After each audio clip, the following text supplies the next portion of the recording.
Hello, and welcome to the Fundraising Leadership Podcast, episode 57. I'm Janice Penning. And I'm Michelle Malloy Dillon, and Janice and I are here with our lovely David Langiuli, our business partner. And David wrote a great blog post this week about mental fitness, getting your mind right. And this couldn't be more apt for this time amidst the coronavirus week 7 or 8, I think, of quarantine, something in there. And mental fitness is more important than ever. So, David, tell us a little bit about your blog. Well, I the lead-in to that article is references one of my favorite movies of all time from the 1960s called Cool Hand Luke. It's actually the film where was a breakthrough film for Paul Newman, who plays the main character, and it and there's a character. It's set in the South, and the setting is a prison gang, like a chain gang. And I actually went to college in the South and in Virginia, and they used to have chain gangs working on the roads. Even in the 1980s, they were still doing that. So these things may still exist. Anyway, so the prison captain is a very interesting character, and played by a guy by the name of Strother Martin, who's an old character actor. And he tells Luke in the movie, "You got to get your mind right." So that's what the three of us have been doing Yes. during COVID-19. We've been Yes. engaged in a mental fitness program, getting our minds right. Yeah. Yes, we Yeah. did not realize how timely it was going to be. We were invited by Shirzad Shamin, who's a Stanford professor, best-selling author, and former executive at our coaching school, to participate in a coaching program with him. And yeah, we signed up pretty much just before COVID-19, really started to impact life in North America. So for us, it was a very interesting, especially the first two weeks, 2 or 3 weeks. I think we were really in our place of our limiting beliefs, or what he calls saboteurs, and that was an interesting place to be. Yeah. Yeah, Wasn't it it? sure was. Yes, absolutely. Yeah. Yeah, Mm. this was a 7-week program where every day we were in the mind gym working out our mind and learning new ways and exercises in order to do that, in order to get to know the voices in our head that tell us negative stories and hold us back, and then learning what kind of skills we might need to get out of those negative voices and to work through things. And there really hasn't been a better time in my life than to go through a program like that Yeah, and to do it together. and to do Yeah, it together. yeah, Well, yeah. yeah, that's super important in the structure of that particular program, that there is like an accountability or coaching pod that we were in with one other a colleague of ours, and having like a group where you can share what's going on, like you do exercises. It's like having, I'm glad Michelle, you mentioned the gym metaphor. Um, Tons of research out there in the realm of physical fitness that shows if you have a workout buddy, the probability of your sticking with your fitness program goes up by like 500% or something, some crazy fivefold increase in your physical fitness as a result of just having sometimes we call them accountability buddies. Yeah. Yeah, and that's exactly what we have been doing, is we have been accountability buddies for each other Right. Yeah, throughout yeah. this program and with the daily practice. So Hmm. Yeah. why don't we, maybe David, you can, for our listeners, let's give a overview of like what are saboteurs, what's the master saboteur, what are the accomplices, Right. to kind of catch people up on what we're talking Right. That's good. Saboteurs are mental states, it's one way of thinking about them, or voices that sabotage us.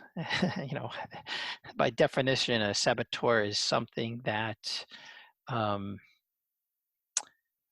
defeats you or causes you great stress or harm, and it lives in the shadows. It's not, saboteurs are not out in the sunlight. And the master saboteur is called the judge, or the critic. And that's the voice that makes other people wrong, circumstances wrong, or ourselves wrong. Judges things, people, circumstances, and self harshly. Yeah, that's the master saboteur. Now, since you guys went through the program with me, why don't we share some of these accomplice voices that we all have? I think Shirzad identifies 9 of them Yeah. in the program, and we all have our own personal favorites. Yes. Yeah. So for me, my top 2 are avoider, which is overly focusing on the positive and not being really willing to go into, conflict when it's needed and healthy. Um, kind of sometimes procrastinating because you don't want to do something because it feels like it's going to be difficult. So that's one of mine. And my other one, which I chose to work on during the program because they're both quite equal in weight, is controller. Because when this whole thing started, that's when I'm under stress, I want to control situations. I want to have a plan. I want other people to have to follow my plan, not even to have their own plan, to follow my plan, especially people who unfortunately live in my house with me. So, that was like so clear to me. So that's the one I really chose to focus on, because during this whole thing, this, like you said, Michelle, it's kind of like what I don't know. I can think of a few times in life, but this is one of a handful of times in life where it just felt like everything was so unclear. Mhm. And so that's where I was. I was really in this place of like trying to control whatever, which is not helpful. I just needed to accept and move on. Yeah, yeah. It's so true. There's something about that acceptance that can help us move on. And I became so unbelievably familiar with my lovely saboteur of victim. Holy moly! Like this, I realized that this is a place that I have gone repeatedly over and over in my life. And one thing that was a really important distinction that Shirzad made in the program is that we have these saboteurs, and then there's also grief. And grief is different. Grief is not a saboteur. And I had a real aha moment in this course and in this time of life where my son is graduating from college, and I had a day where that was supposed to be the commencement day where we were all gathering the family from all over the country and having a great celebration. And I woke up that morning and I was just so distraught and I was so sad. And talking with both of you in our pod, I realized, and getting help from you guys, I realized that yes, I was in grief for sadness of what wasn't going to be on that day, but that my victim saboteur was jumping on the opportunity of grief and making me suffer so hard for that. And as soon as I understood that distinction, I was still allowing myself to be sad, and I could totally move on. And we created a different kind of celebration for my son on that evening. And that was a really important distinction for me to see. So sometimes you can be in grief and a saboteur can jump on that opportunity and just take you emotionally down. Mm-hmm. Yeah. Well, you've mentioned 2 of my favorites, controller and victim. So I don't need to elaborate on those. And I did work on both of those during the program, and those voices. And there's a great assessment that Shirzad has us take, and that the three of us use with our coaching clients before we start off on coaching engagements. It's assessment that you can take at positiveintelligence.com, saboteur assessment, and you'll get a pretty good sense of your 9 accomplished saboteurs and their strength, how powerful their voices are, and with a description of each one of them. And I didn't work on this one in the 7-week program, but I became, because the voice has quieted down over the years, and this is another aspect of saboteur voices, they're always there. It's just a question of how loud they are and how powerfully they're sabotaging you. So for many years, I had a very restless saboteur, like moved around the country a lot, changed jobs frequently. I can get bored very easily if I have to do the same thing over and over again. So during this COVID-19 lockdown, my restless saboteur got activated. But the thing I noticed this time around was that, oh, there it is. There's my old restless self. I was like, no, that's not going to serve. That's not going to really be all that helpful right now. Thank you.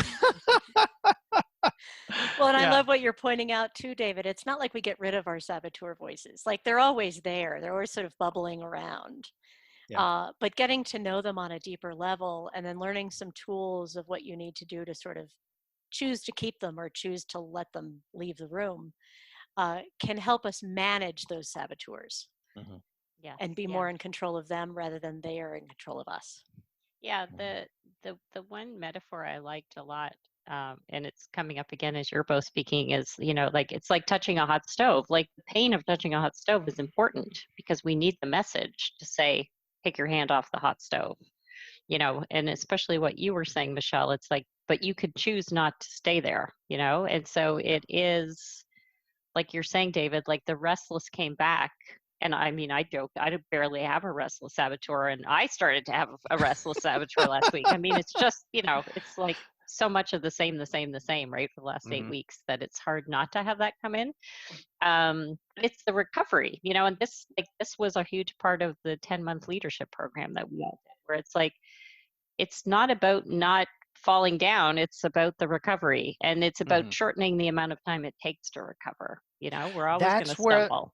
That's where the fitness comes in. Yes, absolutely. Like there is first the awareness that you're either triggered or worse, hijacked by some negative emotion. There's nothing wrong with negative emotions. They're just signals that something in the environment or in your thought process is off and you're having some reaction. You're actually reacting, because I want to make this distinction between reacting and responding. So then sometimes we lash out. Like I have a tendency to lash out when my controller saboteur is activated.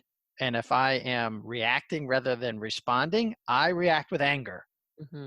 So that's how I know not only have I been triggered, but I've been hijacked. It's so powerful that it's like the green Hulk monster comes out, just whammo, like whoof. So what we learned in the program is to just first be aware. That's the first step, the awareness of the trigger or the hijack, and then practice with something called PQ reps, and then respond in a more skillful way. Yeah, I love what you're pointing out, David, because this isn't about like pushing aside the emotion or tapping it down. It's actually noticing, using the emotion as a clue that there's something that differently that can be done.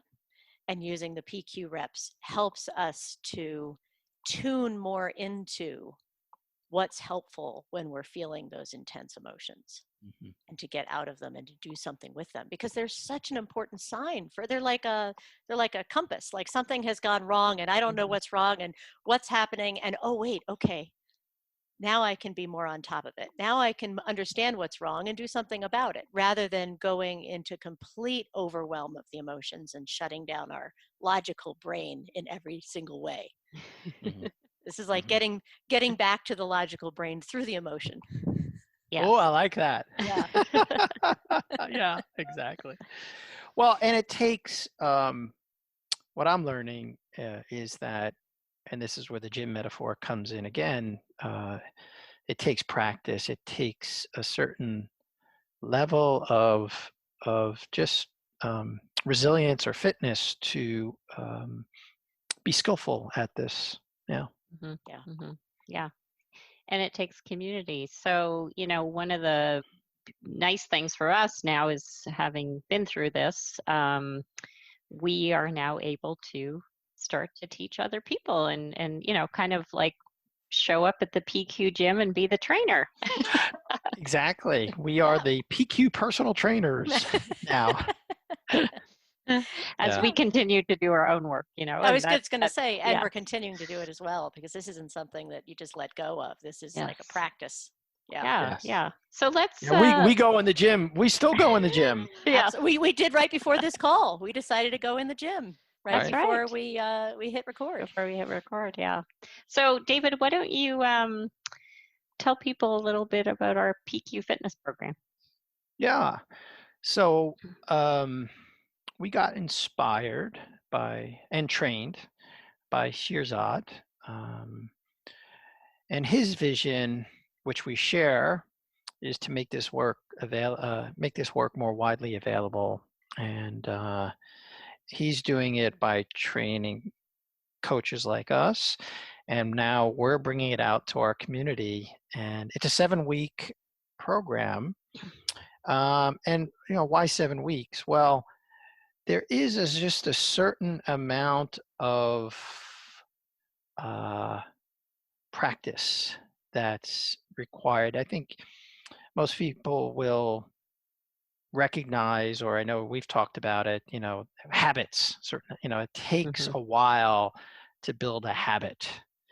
And so there's a lot of rigor in this program. There's a video. And it's a fairly intensive time commitment. hmm To watch a video on a Monday for an hour. Then there's a phone app where you actually practice 15 minutes every day, and you get into a pod like we were in, and you share, and you have breakdowns and you have breakthroughs, and you share them with your pod. And one of us will be there as your PQ fitness coach, and then we'll celebrate at the end of 7 weeks. Yeah. Yeah. Celebrate the breakdowns, celebrate the breakthroughs. Yeah. What I love about the program is there's all these different ways of engaging and different ways that you're taking in the learning. So a Yeah. 1 hour video, which you can watch anytime. It doesn't have, it's not at a set time. You can watch whenever your schedule allows. And then the 15 minutes a day is doable Right. using an app on your phone.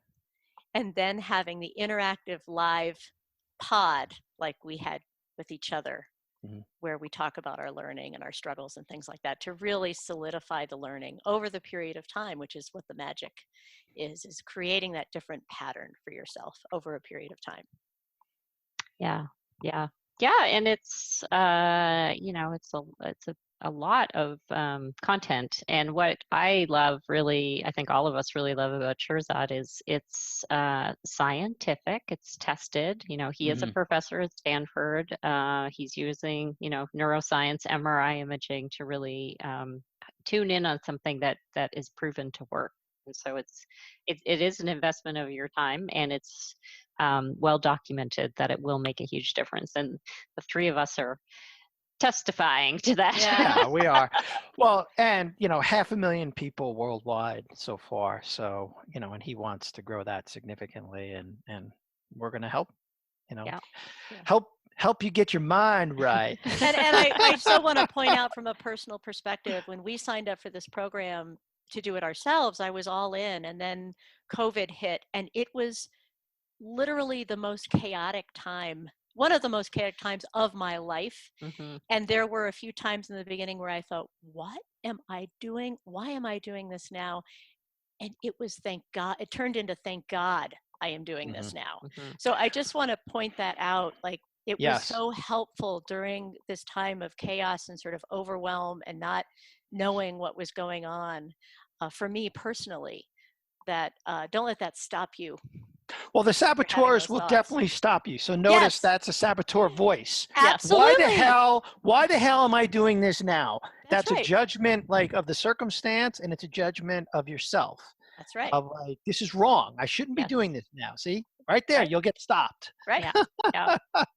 Yeah, But those thank God- first few weeks were hard. I remember, Yeah. like, when we were in the first few weeks, you're really in the saboteur space, and it's like, yeah, Yeah. it's hard. And that's what the pod, right? I mean, that's the thing. I think, Michelle, I suspect for you, like, your commitment to us, you were not willing to let us down. I mean, I know this about you. You are a person who, when you commit to us, you will show Mhm. up for us. Yes, And that that's is very true. probably the one thing that actually kept you coming back for that. Absolutely. Particularly that one week where you were flying across the country and driving your daughter home from university. Yeah. And still checking in on, with your pod, which was Right. great. Right. Getting support from us. Yes. Yeah. So we we're excited. This we always like to give everybody something to try, and this is what we're encouraging you to try, is come and join our PQ Fitness program. There's a new one kicking off June 15th. Yes, June And we're 15th. going to link, we'll link to that in the show notes. Yeah, and you can also find it on our website under the coaching tab as well. So, yeah. I just want to really acknowledge David again. We've done this privately, but publicly I want to acknowledge David because he invited Michelle and I, and then another colleague of ours who we did our leadership program with, Roseanne, to step into this. And really, you were the emphasis, David, for getting us all enrolled. So thank you for having the idea, inviting us, championing us to do it. And thanks, Michelle, for showing up even in the midst of your victim mode. Oh yeah, it was showed alive and up. well. Yeah, thank you so much, David. Yeah, And our friend Roseanne, who is just a delightful, humorous, and thoughtful, who brings like such depth and thoughtfulness to everything she does, but with a quirky sense of humor. Yeah. And absolutely. I so appreciate the acknowledgement. Part of my victim saboteur, which is not activated right now, is always wanting to seek that kind of acknowledgement. And but this is coming from a place of sage. We didn't even get to talk about the sage powers, but I really appreciate the acknowledgement. And for if you're considering doing the program with us, I encourage you to enroll someone to come with you. Mm-hmm. Touch, move, and inspire. Help someone else. This work is extraordinary, and you will touch another person's life. As I've touched Michelle and Janice's lives by bringing them into the program. It seemed crazy at the time to do it, and I'm so glad you guys did it with me. And so just go out there, and if you're going to do this, bring someone along with you and help them. Yeah. That's good. All right. So that's our something to try. You can read more and sign up through the link in the show notes. And if you haven't already, we'd love you to subscribe to the podcast. We're on iTunes, Google Play, and Spotify. So go put it into practice.